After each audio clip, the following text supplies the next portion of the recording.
오늘 본문 말씀은 요한복음 2장 18절에서 25절 사람 속에 있는 것이라는 제목으로 말씀을 전하고자 합니다.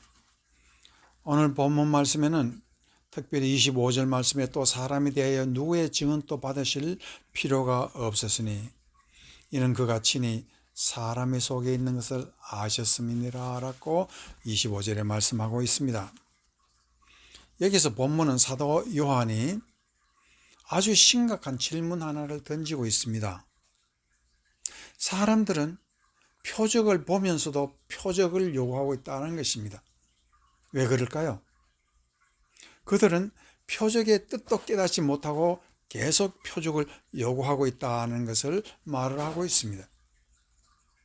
여기서 우리는 인간 속에 있다는 것이 무엇인지를 우리가 생각을 하고자 하는 것인데, 사람 속에는 욕심이 가득하다는 것입니다. 깨닫지 못하기 때문에 그렇다는 것입니다.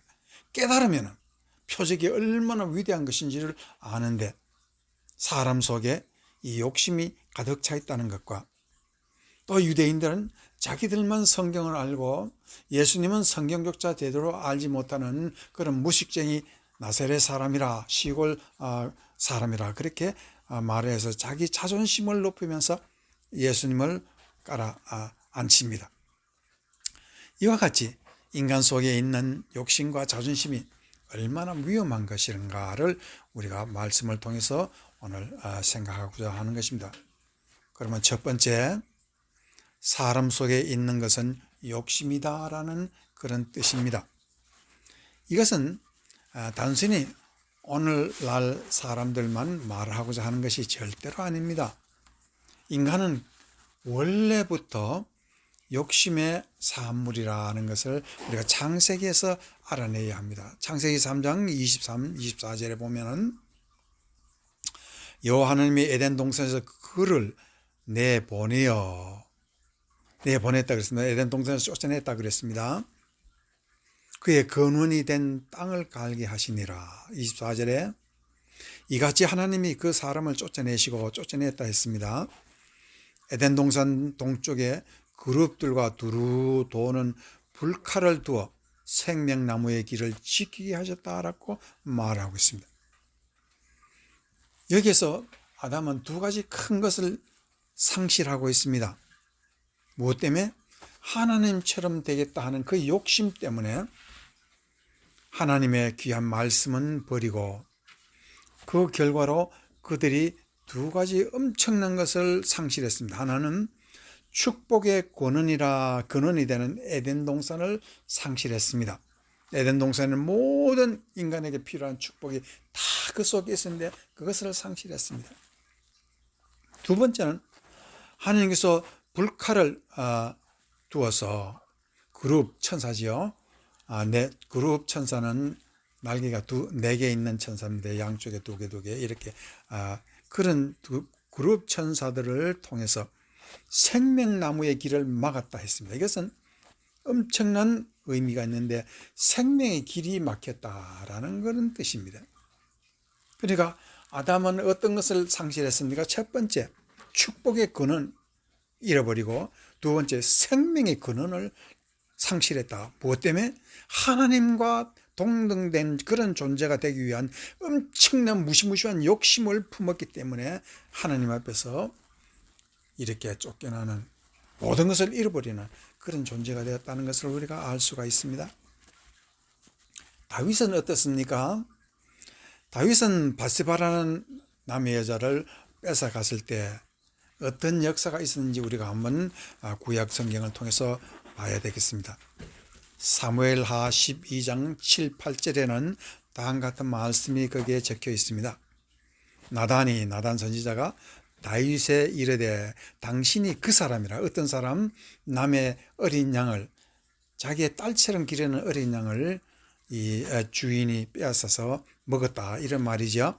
그러니까 그 어린 양을 빼앗은 사람을 어떻게 할까? 그러니까 다윗이 하는 말이 그 4배의 그 보상금을 내라, 그렇게 말을 했습니다. 그런데 그 뺏은 자가 바로 당신이라라고 나단 선지자가 그에게 긴 손가락으로 이렇게 그 사람이라 그렇게 했습니다.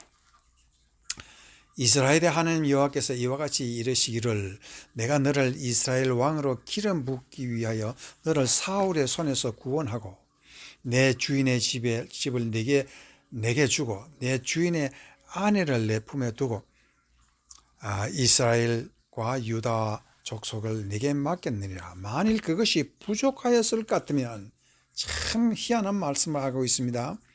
하나님이 다윗에게 부족하지 않도록 다 줬다는 것입니다.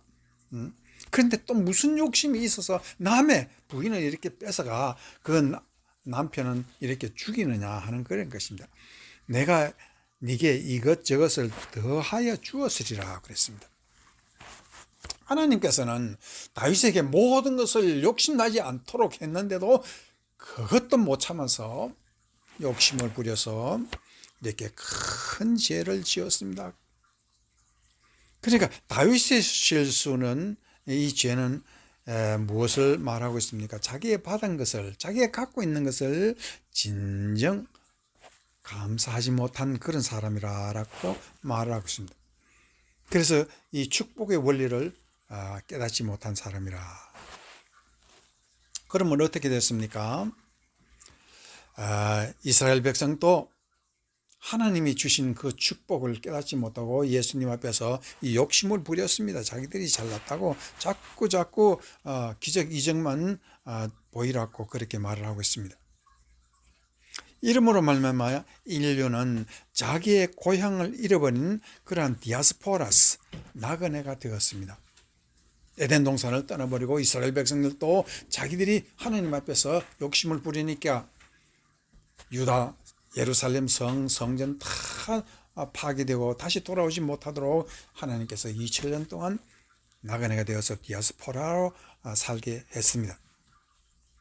베드로는 이러한 유대인의 모습과 인류의 모습을 통해서 그 문제를, 인간에게 욕심 문제, 인간의 이와 같은 처참한 욕심이 낳는 그 열매를 어떻게 해결할 수 있느냐, 라고 베드로전서 1장 1, 2절에서 그 답을 말하고 있습니다.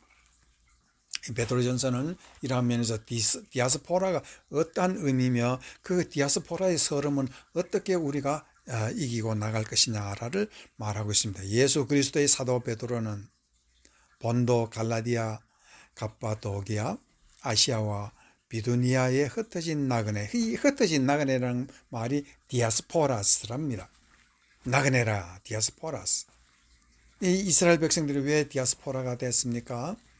욕심 때문에 그랬습니다. 욕심. 예수 앞에서 예수를 아주 기적만 행하는 그런 사람으로 생각하고 축복만 얘기했지만 자기들은 축복의 뜻을 모르고 아담처럼 그렇게 쫓겨난 디아스포라스.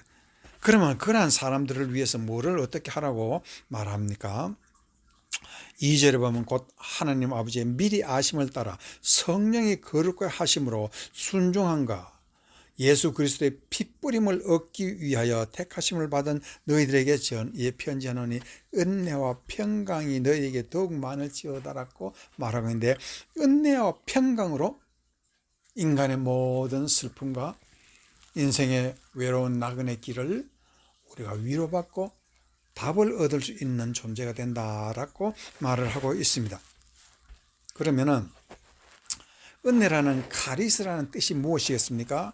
이 카리스라는 은혜라는 뜻은 하나님의 입장에서 뜻과 인간의 입장에서 뜻, 두 가지 뜻이 아주 명쾌하게 이렇게 잘 정리되고 있습니다. 이 카리스라는 뜻은 하나님이 예수 그리스도를 우리에게 주신 사랑을 두고 말하고, 이 사랑은 공로 없이 내리시는 그런 하나님의 사랑을 두고 카리스, 은혜라고 말하고, 사람의 입장으로서는 그 받은 은혜를, 사랑을 감사한다는 뜻이 바로 카리스입니다. 그래서 카리스는 두 가지 뜻이 있습니다. 사랑이라는 뜻이 있고 감사라는 뜻이 있습니다. 그 뜻은 뭐냐? 인간의 측면에서 본 것과 하나님의 측면에서 본 뜻이 바로 카리스라는 그런 뜻입니다. 그래서 인간의 최대의 죄라는 것은 은혜를 알지 못할, 카리스를 알지 못할 때 죄인데, 그것은 예수님을 주신 것을 깨닫지 못하는 죄요. 둘째는 우리 예수님을 통해서 주시는 모든 이 세상 은혜를 감사할 줄 모르는 죄가 우리가 이 죄 속에 가장 큰 것으로 남아있다라고 말을 하고 있습니다. 고린도전서 15장 10절에 이 부활장이지요. 고린도전서 15장은 이 부활장에서 바울은 다음과 같이 말을 하고 있습니다. 그러나 내가 나 된 것은 하나님의 은혜로 된 것이니 라고 말을 하고 있습니다.